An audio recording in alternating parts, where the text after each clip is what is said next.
जय श्री कृष्णा, राधे राधे।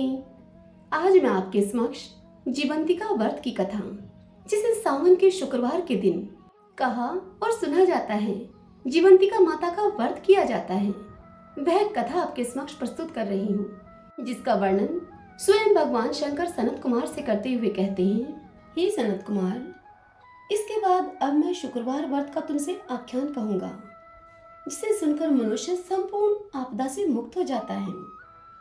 लोग इससे संबंधित एक प्राचीन इतिहास का वर्णन करते हैं। पांड्य वंश में उत्पन्न एक सुशील नाम का राजा था। अत्यंत प्रयत्न करने पर भी उसे पुत्र की प्राप्ति नहीं हो सकी। उस राजा के एक सर्वगुण संपन्न सुकेशी नाम वाली भार्या थी। जब उसे संतान न हुई तब वह बड़ी ही चिंता में पड़ गई। वह स्त्री स्वभाव होने के कारण अति साहस युक्त मन वाली। उसने मासिक धर्म के समय प्रत्येक महीने में वस्त्र के टुकड़ों को अपने उदर पर बांधकर उदर को बड़ा बना लिया और अपनी प्रसूति का अनुकरण करने लगी। वह किसी अन्य गर्भिणी स्त्री को अब ढूंढने लगी। भावी दैव योग से उसके पुरोहित की पत्नी गर्भिणी थी। तब कपट करने वाली राजा की पत्नी ने किसी प्रसव करवाने वाली को इस कार्य में लगा दिया और उसे एकांत में बहुत सा धन देकर वह रानी चली गई। तत्पश्चात रानी को गर्भिणी जानकर राजा ने उसका पुष्पन तथा अनवलोभन संस्कार किया। 8वां महीना होने पर सीमंतोनयन संस्कार के बाद राजा अत्यंत ही हर्षित हुआ। इसके बाद उस पुरोहित पत्नी का प्रसव काल सुनकर वह रानी भी उसी के समान सभी प्रसव संबंधी चेष्टाएं करने लगी। पुरोहित की पत्नी चूंकि पहली बार गर्भवती हुई थी, इसलिए प्रसूति कार्य के प्रति वह अनभिज्ञ थी और केवल प्रसव कराने वाली दाई के ही कहने में वह स्थित थी। तब उस दाई ने पुरोहित पत्नी के साथ छल करते हुए उसके नेत्रों पर पट्टी बांध दी और प्रसव होने के बाद उस जन्मे हुए पुत्र को किसी के हाथ से रानी के पास पहुंचा दिया। इस बात को कोई भी नहीं जान सका। तदंतर रानी ने उस पुत्र को लेकर यह घोषणा करवा दी कि मुझे पुत्र हुआ है। इसके बाद दाई ने पुरोहित की पत्नी के नेत्र बंधन खोल दिए।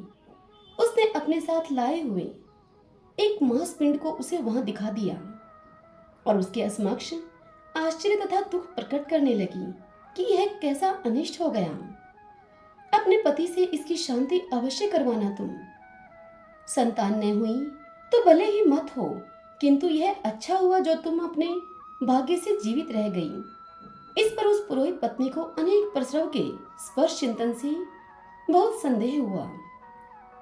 आगे ईश्वर कहते हैं कि हे सनत कुमार, राजा ने पुत्र का जन्म समाचार सुनकर जातकर्म संस्कार कराया और ब्राह्मणों को हाथी घोड़े तथा रथ प्रदान किए।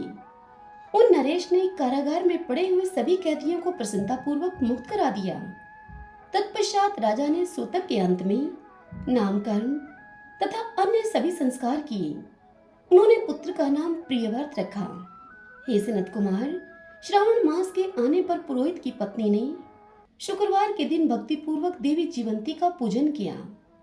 भीत यानी के दीवार पर अनेक बालकों के सहित देवी जीवंती की मूर्ति लिखकर पुष्प तथा माला से उनकी पूजा करके गोधूम की पीठी के बनाए गए 5 दीपक उनके सम्मुख उसने जलाए और स्वयं भी गोधूम चूर्ण का भक्षण किया और उनकी मूर्ति पर चावल फेंका और कहा कि हे जीवंती माता, हे करुणा अर्णवेय, जहाँ भी मेरा पुत्र विद्यमान हो आप उसकी रक्षा करना। यह प्रार्थना करके उसने कथा सुनकर यथाविधि नमस्कार किया। तब जीवंती माता की कृपा से वह बालक दीर्घायु हो गया और वे देवी उसकी माता की श्रद्धा भक्ति के कारण दिन रात उस बालक की अब रक्षा करने लगी। इस प्रकार कुछ समय बीतने पर राजा की मृत्यु हो गई।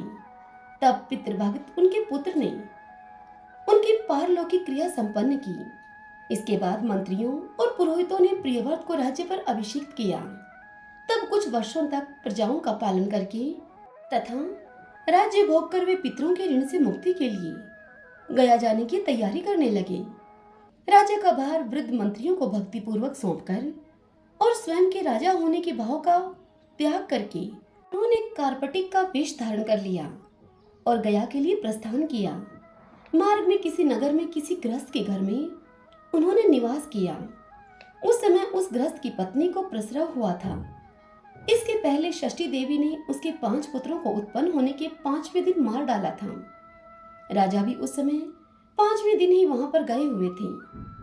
रात में राजा के सो जाने पर उस बच्चे को ले जाने के लिए षष्ठी माता आई। जीवंतिका देवी ने उस षष्ठी को यह कहकर रोक लिया कि राजा को लांघकर तुम मत जाओ।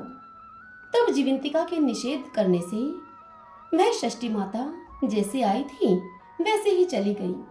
इस प्रकार उस गृह स्वामी ने उस बालक को 5वें दिन जीवित रूप में प्राप्त किया। ये इतने प्रभाव वाले हैं कि ऐसा देखकर उसने राजा से प्रार्थना की। उसने कहा कि हे राजन, आपका निवास आज के दिन मेरे ही घर में हो।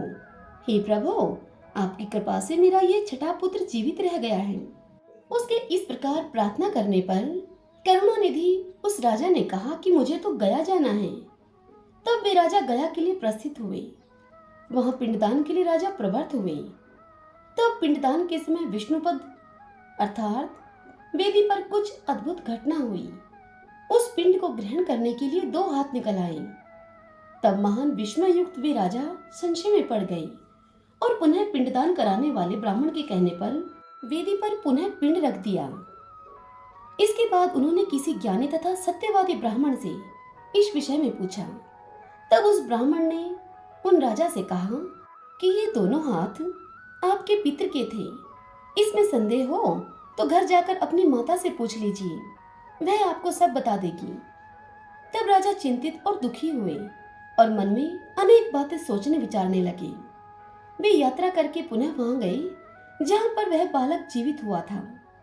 उस समय भी उस स्त्री को पुत्र उत्पन्न हुआ था और उसका वह 5वां दिन था।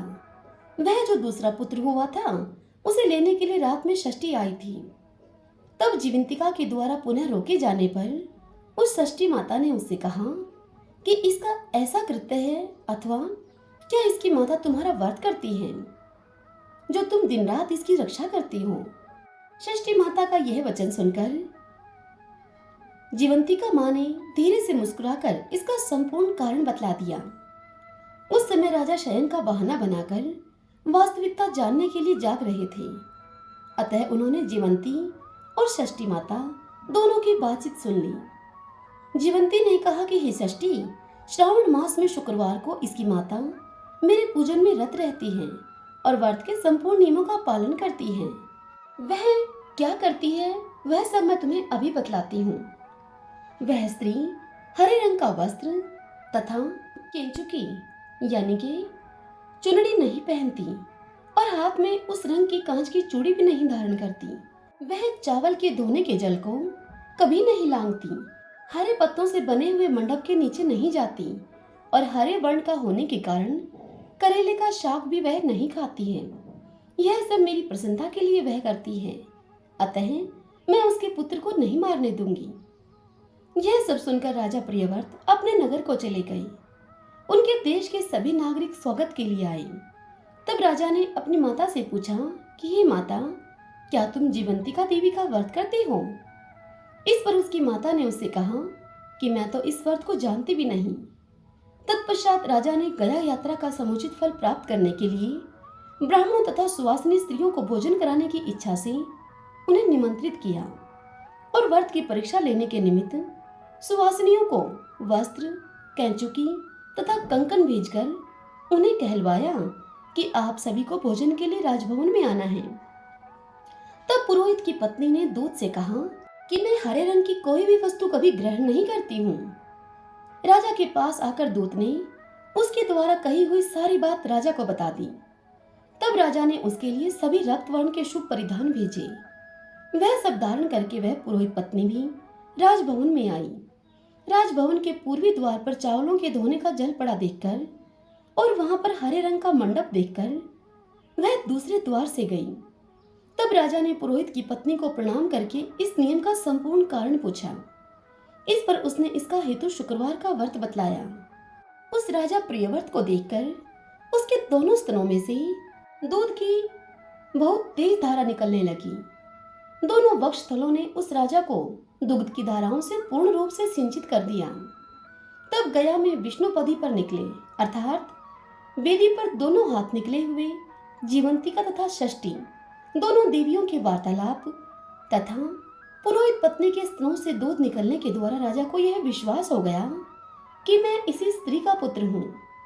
तदंतर पालन पोषण करने वाली माता के पास जाकर विनम्रता पूर्वक उन्होंने कहा कि हे माता, तुम डरो मत, मेरे जन्म का वृतांत सत्य सत्य मुझे बता दो। यह सुनकर सुंदर केशों वाली रानी ने सब सच सच उसे बता दिया। तब प्रसन्न होकर उन्होंने जन्म देने वाले अपने पिता माता को नमस्कार किया और उन्हें संपत्ति से वृद्धि को प्राप्त कराया। वे दोनों भी परम आनंदित हुए पुत्र को पाकर। एक दिन राजा प्रियव्रत ने रात में देवी जीवंती से प्रार्थना की और कहा कि हे जीवंती माता, मेरे पिता तो ये हैं, तो फिर गया में वे दोनों हाथ कैसे निकल आए थे? तब देवी ने सपने में आकर संशय का नाश करने वाला वाक्य कहा। देवी जीवंती बोली, हे प्रियव्रत, मैंने तुम्हें विश्वास दिलाने के लिए ही यह माया रची थी, इसमें संदेह नहीं है। इतनी कथा बताकर महादेव जी सनत कुमार से कहते हैं कि हे सनत कुमार, यह सब मैंने आपको बता दिया है। श्रावण मास में शुक्रवार के दिन इस व्रत का अनुष्ठान करके मनुष्य सभी मनोरथों को प्राप्त कर लेता है। सभी बोलिए भगवान शंकर की जय, माता जीवंतिका की जय। आशा करती हूँ कि आपको यह कथा पसंद आई होगी, आपके लिए उपयोगी रहेगी। यदि ऐसा हो तो इस वीडियो को आप लाइक करें और कमेंट बॉक्स में जीवंतिका माता की जय लिखिएगा। हरे कृष्णा।